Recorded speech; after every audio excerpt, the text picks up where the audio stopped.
So what are some of the warning signs to look for someone in crisis? If someone is feeling overly worried, sad, or hopeless, if they are disconnecting from others, if you notice changes in eating patterns, irritability, or restlessness, if you are seeing any of these signs with someone in your life, someone that you love, there is help available. You can always call the Mental Health Crisis Line at 988.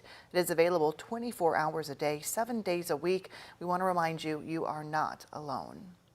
Today, Congressman Morgan McGarvey joined gun violence prevention task force members at the United States Capitol to call for tighter gun control legislation.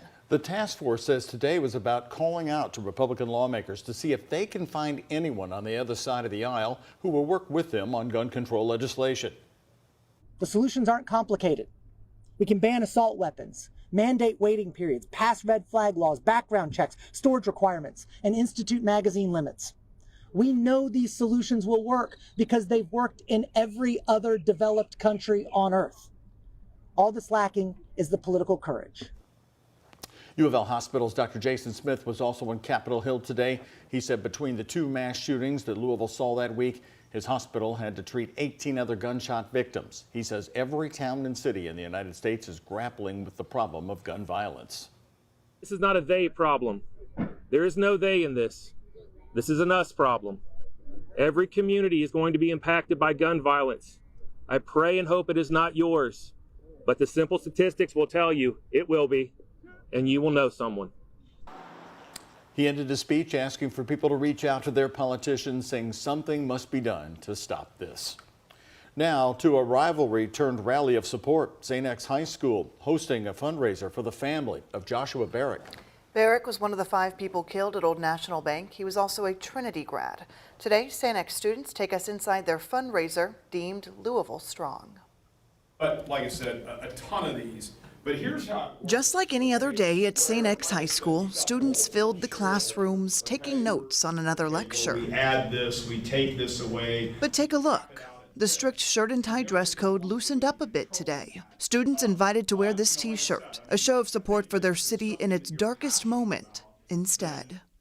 You know, it was one of those moments where you don't really forget where you were, when you heard that news. Senior class president Teddy Myers remembers where he was when he learned what happened at Old National Bank. We were on a school field trip at the zoo. He remembers learning how it felt when he found out one of the victims was a parishioner at his church, a graduate of Trinity High School.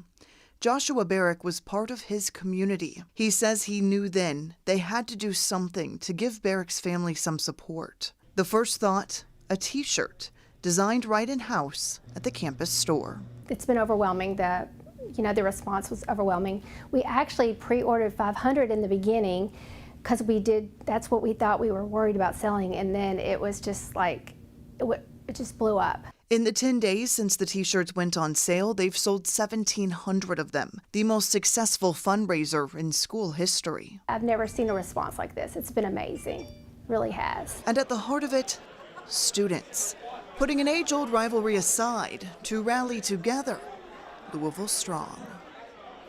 Well, if you'd like to buy one of those t-shirts, they're for sale at the campus store. They say they have about 250 of them left of all sizes. They have women's, short sleeves, long sleeves. You can visit that store from 9 to 4, Monday through Friday. And a developing story today. The group fighting the removal of the Castleman statue from the Cherokee Triangle 3 years ago got a partial victory today. The Kentucky Supreme Court ruled that former Louisville Mayor Greg Fisher was wrong in taking it down.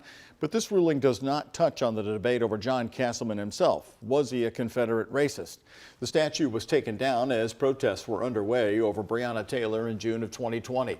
It was being vandalized on a regular basis as protesters said Castleman's ties to the Confederacy meant the statue needed to be removed.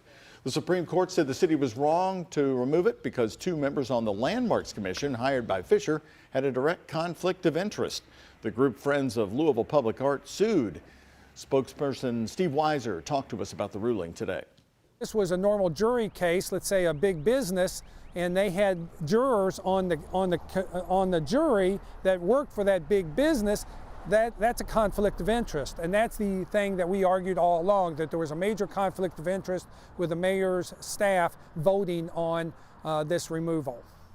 Now, the Castleman statue is sitting right here and covered in a metro lot at Lexington and Payne, and it's not going anywhere anytime soon.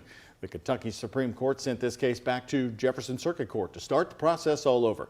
Weiser says his group will be meeting to decide their next move. Wild on Ice, one of the Kentucky Derby contenders, has been put down after an injury during the morning workout at Churchill Downs.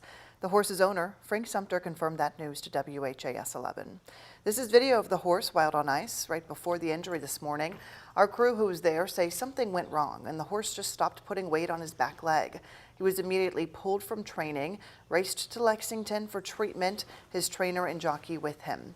Sadly, the horse was euthanized in Lexington, and it is a devastating blow for the whole team, who were excited for their first Derby contender. Wild on Ice's owner, Frank Sumter, told WHAS11, "Wild on Ice brought us so much joy. He was doing really good. Now, my heart really goes out to the trainer and his family. It's the most pain on them right now because they worked so hard for the race."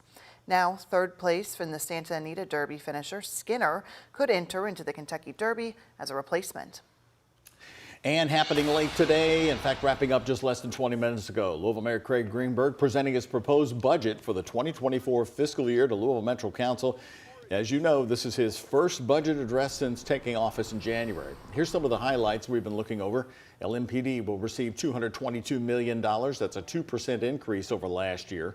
Just over $2 million of that is specifically carved out for creating 30 new positions within Metro Police, dedicated for reform efforts laid out by the DOJ report. And some new departments are also being created: a Department for Gun Violence Intervention, a Department of Record Compliance, and Louisville's own Department of Transportation.